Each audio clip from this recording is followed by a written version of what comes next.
Jai Hind, ladies and gentlemen, welcome back to our channel Courage Commanders.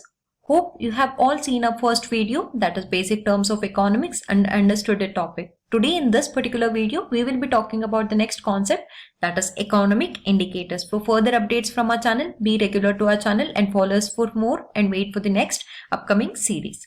So today, let us deeply understand regarding the economic indicators, and that was the second concepts of economy. So what does this basic economic indicators talks about? So this economic indicators are statistical measure that provides insight into the performance and health of an economy. So here let us understand what this particularly indicates or talks about. So it talks about this data or the data that has been available for us in order to calculate the economic growth, or for the financial year there we need a raw data for any of the calculations to be made. For example, if you know, for the mathematical calculations we have different types of other sources. For any of the sources we know, in order to calculate, we need some raw basic materials or the data to be provided. So in this particular economic indicators there are certain other data which have been giving the complete exposure. So let us understand what are those. So the first one is GDP, inflation rate, unemployment rate, interest rates, and the balance of trade. These are the fundamental data which provides for us for the calculations, or it acts as the main indicators for the sources of data that can be calculated in a particular financial year. So now let us understand this in the terms of what this GDP or the inflation rates or the unemployment rates, interest rates particularly mean, and how they have been calculated and what are the roles and importance of them. The first one, let us understand now the GDP. So GDP, as we know, it indicates as a gross domestic product. What does this gross domestic product talks about as? The total value of goods and services produced within a country. Within a country, what are the goods and services produced, like the manufacturing of goods and services made inside the country on a term of financial year in 2023 or 24, or in 24 and 25, the goods and services that is produced or manufactured in India. For example, see, if we are manufacturing the goods of Britannia cakes or biscuits, chocolates, or the clothing branch of clothing, or any of the raw materials like cements, stones, any of the sources of manufacturing units that has been taking place inside the country in a particular year of 2024 and 25, this is termed as gross domestic product. So what happens here? There's a formula to calculate gross domestic product. What is that formula? Let us understand. So GDP is calculated with the help of C plus I plus G plus X minus M. That is X minus M, it's nothing but the export and the import. So what does this each indicators includes? Let us understand. So each C denotes for the consumer spending. What is this consumer spending? Is nothing but it is the spending of a consumer on in terms of expenditure. See, for example, there is always an expenses or expenditures made by a particular person or made by any of the business whole, or in terms of any legal entities. So what are the expenditures that we are spending in a particular year inside a country for manufacturing of any of the product? If when we are buying a product, yes, when there is production of happening and production is happening in a terms of year, obviously we have to produce the products for next of the process of purchasing. So when we are purchasing, obviously there will be an expenditure or the expenses that has been happening. So this also included in the terms of GDP. So what are the consumer spending? That is also calculated. The investment made by the business expenditure or the capital goods. For example, when there is an expenditure happening, yes, in order to produce a product, we have to keep an investment. For example, if you are manufacturing a biscuit, you need to have the different sources of butter, oils. So what are these? These are the investment for the final product. So obviously there is an investment in making a final product. So that is also been calculated. The business expenditure. What are the business expenditure on the capital goods?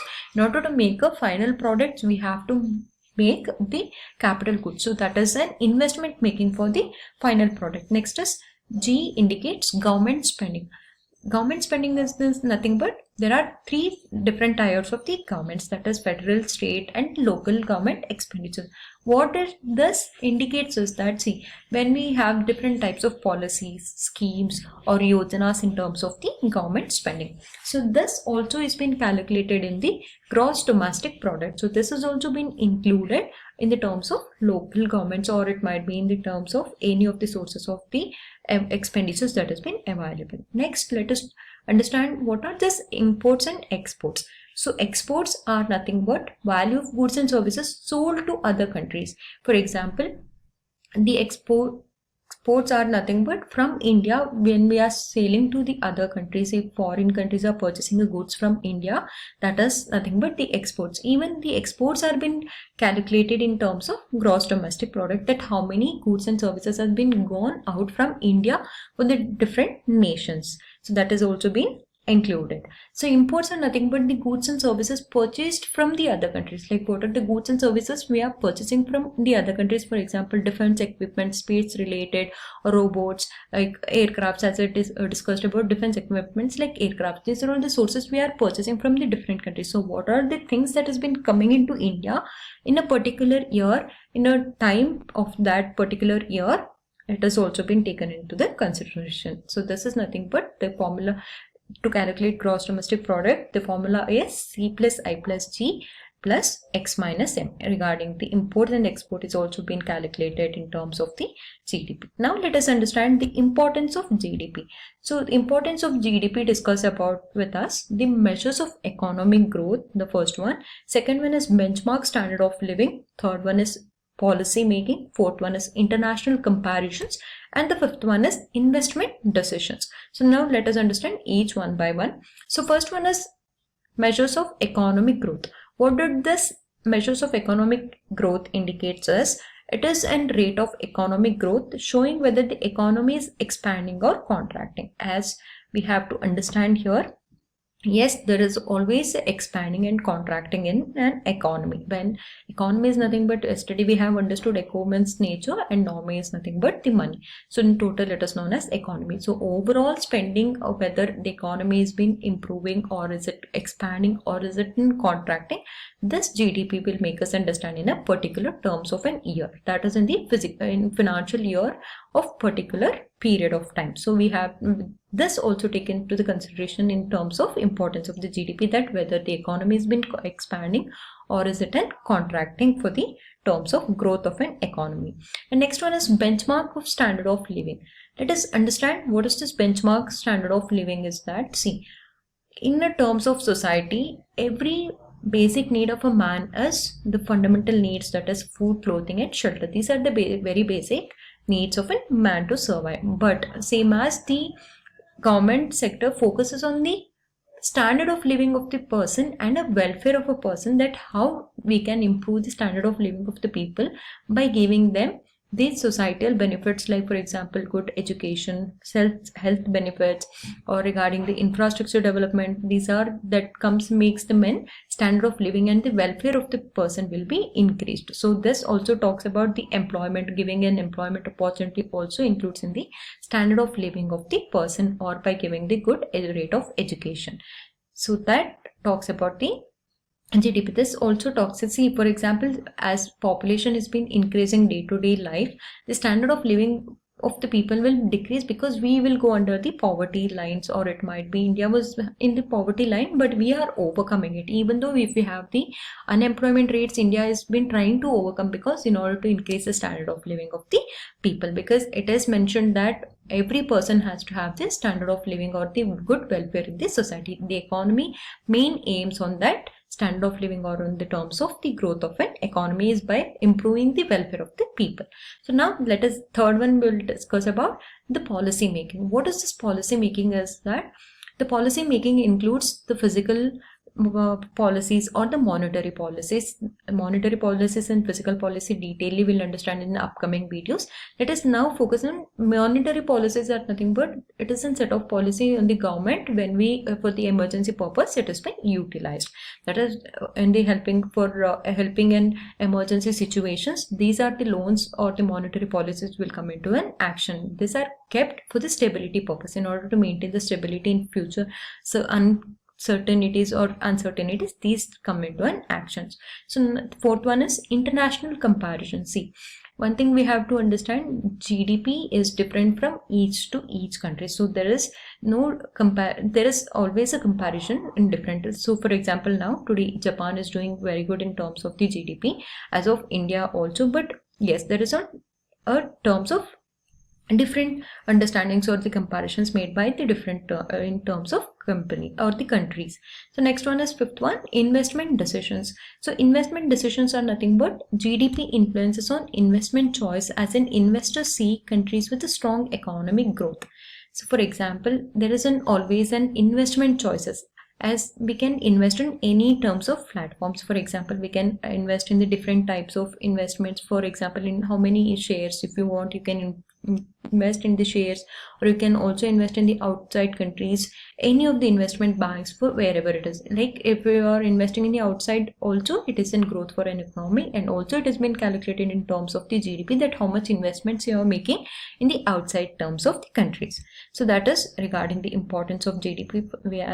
I hope you have understood the measure of economic growth, benchmark standard of living, and third one is policy making, fourth one is international comparison, and fifth one is investment decision. So now let us understand regarding the unemployment. So what is this unemployment is? Percentage of labor force that is unemployed. See, as the population has been increasing day to day's life, we had seen the unemployment rate is more, as we also have overcome the situation regarding the COVID. After that, we also seen that the recession period was going on, and today we are overcoming it by, as we see, unemployment rate has been increasing just because the man work has been reduced, as AI has been taking into a chance into the action, and also there is an other robotics where the man task is made easier, and this is why there is also a multinational companies have been firing out the peoples in order to reduce the men force and involve the artificial intelligence task what has been made work easier and faster. So where we can, this also affects the unemployment rate to be growing, and also as we see, population explosion was one of the major cause for the unemployment, as because in the society today we see all the people who are being educated from, since any of the times from the ancient times to today we see there is a lot of changes in the economy, just as all the people are in the societies are being employed or by getting the good terms of education. We see there is a rate of unemployment has been increasing. So how does this? There is a formula to calculate the unemployment rate, that is number of unemployed divided by labor force into 100. So unemployment rate has been calculated with the help of number of unemployed. How many unemployed people are there in a particular financial year divided by the labor force. The labor force, how many labor forces are been there into 100. So this is how we get the unemployment rate for the particular year of the year. So now let us understand. Next topic is interest rates. What are this interest rate? Is nothing but the cost of borrowing of money. So cost of borrowing of money is nothing but the term of money that we are borrowing from the different types of sectors or the financial sectors. There are several financial sectors. It might be private sectors or the public sectors. For example, RBI Bank. Examples are RBI Bank, SBI, Canada, ICIC, HSBC. Then there is HDFC banks, Punjab National Banks, because different banks offer to you a different sources of income rates. No banks will offer to you the same rates, as we also see that repo rates and reverse repo rates. Here also the bank borrows, RBI borrows money from the different banks, and different banks borrow money from the RBI through the help of repo rates and reverse repo rates. Repo rates and reverse repo rates, let us understand deeply in the next coming class. So first let us understand there are different interest rates. How? Let's see. In terms of education, yes, different banks is offering to you different types of loans in terms of different rates, and also in terms of education and health, also in terms of benefits, and regarding the other any household sectors or any other things, there is a differentiation in the rate of interest from in the different types of banks. So how does this been set? Let us understand. There are types of interest rate. First one is nominal interest rate, second one is effective interest rate, third one real interest rate, fourth one fixed interest rate, and fifth one is variable interest rate.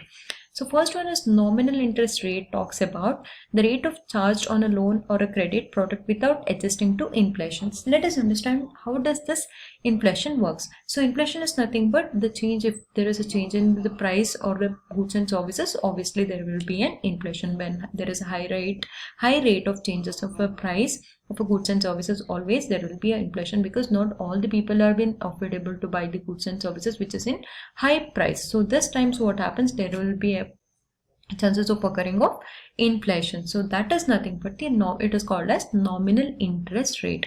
See, as when there is a changes in the price of goods and services, which should not affect the rate of interest rates in order the inflation, like without making an adjustments to the inflation, bank should offer an interest rates as how it was giving to you in the first. Like, see, for example, if a bank is giving to you, I'm giving an example, if a bank is giving to you a loan yesterday at 7%, and today all of a sudden the price of a product has been increased, or it might be there is a sudden changes in the price of level of increasing of goods and services, the bank should not change the interest rate today and make it to 7%. If it was bank was giving to you yesterday the 7% in terms of education loan, automatically the bank should not increase today to 8%, or it should not make into 8.5%. That is how it is said that nominal interest rate, there should not be rate of change on a loans without adjusting to inflation. According to inflation, there should not be any terms of adjustments. So second one, it talks about effective interest rates, the actual rate paid on a loan or a credit taking into account compounding interest. It should not compound any terms of interest regarding the loans or the credit products that has been purchased by through the help of banks. If you are making any changes, or it might be we are purchasing a loan or a credit products taking from the banks, regarding the compound interest, like making it to the compound interest, there should not be any changes in the rate of interest. And third one is real interest rate, the interest rate adjusted for inflation reflecting the actual purchasing power of a borrower. See, as regarding the inflation, according to inflation, we should not make any adjustments in terms of the real interest. That is, if you are purchasing from a borrower, if a borrower is purchasing, he should not get any of the changes regarding in terms of the inflation that it talks about in the real interest rates. Next is fixed interest rate. An interest rate remains constant over the life of a loan or a credit product. Fixed interest rate is that has been fixed and which remains constant for throughout. Like if this financial year includes 7% for education and 8% for housing and 8% for its health sector, it will remain constant. It will remain fixed for the next until the next upcoming financial year. It should not get changed, or it will not get changed in middle of the increase in the inflation, or if the deflation occurs and there is no changes, as it is in fixed interest rate. Next one is variable interest rate, an interest rate of that can change over a time, often tied to benchmark rate. Variable in the sense it can varies as the interest rate has been set for the seasonal, as according to the changes in the budget, this rate of interest can also be getting changed. That is nothing but it is called as variable interest rates. So now let us understand the next term is balance of trade. How does this balance of trade happens is, there is a difference between the exports and the imports. Based on the changes in the export and imports, the balance of trade creates. So as we discussed that exports and imports, like whatever things that we are purchasing from different countries and what are the things that it has been going from the countries, from our countries, this deals in the exports and import. So now let us understand importance are the measures, or there are different types of balance of trade. What are all those? The importance is measure economic expansion and developments. What are the expansions and the developments that has been happening inside a country, or from if we are borrowed from the different types regarding for the development of a country, that is nothing but the balance of trade. Okay. Next, let us understand there are three main types of balance of trade. What is that? The first one is favorable balance of trade. Next one is unfavorable balance of trade. And third one is equilibrium balance of trade. First one, a country's export exceeds its imports. Like if a country's export is exceeding the imports, like if we are exceeding more, sending more, and the import is less, if the imports has been less, if we are purchasing, if we are sending more of the products and we are buying less of the imports from the different different countries, that will result in the trade surplus. Okay, that will this is very important, you have to keep it in mind. If a country's export is increasing, export in the sense if we are sending more of the products for the other countries, and imports if we are buying less from the other countries, that will result in the trade surplus. Next one is unfavorable balance of trade. A country's imports exceeds its exports. So if a country's import has been exceeding and the export is less as comparatively to imports, this will result in the trade deficit. First one was if the export exceeds and the import is less, that will regarding in the trade surplus. And next one is a country's import exceeds its exports, it will result in the trade deficit. And third one is equilibrium balance of trade. This is nothing but a country's exports equal its imports. That is both, that is equal. Export is also equal and the import is also equal. That will result into the equilibrium balance of trade. Hope you have understood. There are three main types of balance of trade. First one is favorable balance of trade. Second one is unfavorable balance of trade. And third one is equilibrium balance of trade. So next one is economic growth. See, as there is always a growth of economy, it should always incline towards the growth of an economy in all the terms, in all the seasons, in all the financial year. There should be an economic growth, and also there are certain indicators where the economic growth can be improved or it can be kept an eye. So first let us understand increase in the GDP over a time. So as we see, as there is a changes in the terms of GDP, there is always an increase in the terms of growth of an economy. So how does it happen? In the sense, there is an importance or the measures or the indicators that would be affecting for the economic growth. Let us understand. First one is GDP growth rate. How does this GDP growth rate affects is that, see, now let us understand if there is a changes in the rate of growth, or if the production of producing goods and services in a particular year is more, obviously there is obviously changes in the growth rate. And second one, increase in per capita income. See, as the rate of changes of per capita income is in a particular year, the earning of a person or a man, if increases, obviously there is an increase of per capita income. The economic growth will also be increasing based on the earnings. And third one is rise in the standard of living. As we have discussed, the standard of living is nothing but the welfare of a person. So by giving good education, by giving health facilities or the infrastructures, or this on the terms of societal needs and the fundamental needs, whatever he is living to survive, these all increase in the standard of living, so that automatically the growth of economy is also being increased. So next one is increase in the employment opportunity. Yes, this is the main growth. Employment opportunity is the main for the growth of economic growth. How is that? In the sense, see, if man is getting a proper employment, yes, there is no poverty line or there is no any of the unemployment term called. So obviously there has been in leading to the growth of an economy, our GDP will also be increased, and also the per capita of living, standard of living, welfare of the people has been automatically increased once when we create an employment opportunity. As the population has been rising in day-to-day life, we see there is a cause of unemployment. Once when we start, and also government is taking an initiative in order to include the employment opportunity as on its terms.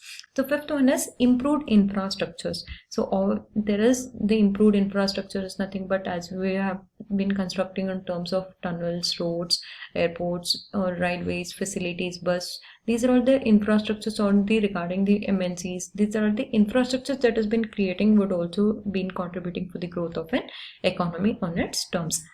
Hope you have understood all the economic terms of economic indicators. Now in a quick summary, we will understand or deeply study what all we have studied in this particular video. First one, we have understood GDP, that is nothing but gross domestic product, that is measures the total value of goods and services produced within a country. Within a country, the goods and services that we have produced for the particular financial year, that has been calculated and considered in a GDP. The formula to calculate GDP is C plus I plus N, that is import and exports. Next one is inflation rate, the measure of the rate of changes in price of goods and services. The changes in the price of goods and services obviously leads to the inflation. Whenever there is a changes in the price of goods and services, that would create an inflation. Next is unemployment rate, the measured percentage of the labor force that has been unemployed. Regarding the changes in the unemployment or the people that has been living for the sake of not getting an employment in a particular year. That is how we are calculated unemployment people divided by labor workers into 100. So we get the unemployment rate for that particular year. Next is interest rates. They influence borrowing cost and consumptions. What are the cost and consumptions made by an influence, or we are borrowing for the cost and consumptions from the financial sectors? It might be public, private, or both. That cost under the interest rates. Next is consumer price index. It's nothing but the measure of an average change in price of a basket of goods and services. Consumer price index is nothing but the price, the final product, what we are paying for the in order to purchase a product, that is consumer price index. Then CPA, what are the final products we are paying, that is also being calculated in terms of the GDP. Next is product price index. Product price index and CPI, consumer price index, is different. Consumer price index talks about the final, what are the men is paying for the final product, but in the producer price indexes we are paying for the terms of raw materials. For example, if we have to manufacture any sources of producing activities, like for example, let us take a Britannia biscuit. For the Good Day biscuit, if you are manufacturing a biscuit, yes, obviously you have to make for the terms of oil, butter, or the packs for the packing process. These are all the changes of the manufacturing units that would be happening inside the firm. This will cause into the producer price index. Next is balance of trade. Measures the difference between import and export. The import and exports, we have understood import and exports is nothing but the sources of the export, the sources going out, and the sources that is also coming inside a particular year. That is nothing but also discussed in the balance of trade. Next one is current account balance. This measures the difference between import and exports and net transfers. What are the transfers that has been happening, or the imports and the export has been happening in a particular year? This is taken into the consideration of current account balances. Next is fiscal deficit. Fiscal deficit measures the government borrowing requirements. Regarding the government also makes and purchases in terms of borrowing. It might be borrowed from the financial sources or from the international banks. We have seen the government also borrows from the financial or the international units. This is calculated in the fiscal deficit. Let us deeply understand fiscal deficits and monetary policy, fiscal policy in the upcoming classes. So next one is business confidence index. This measures the business sentiment and expectation. What are the expectations that is to be reached or met in a particular year? There is a certain of business confidence index, that is they will set up in particular indications or the expectations to meet in a particular terms of an year. So if we have set to maintain a record in order to maintain the expectations for the particular country. Hope you have understood this, the basic economic indicators in this particular video. For the next upcoming video, you will be understanding with us the basic concepts of the economy in terms of your exam perspective. Hope this video helped you. Thank you.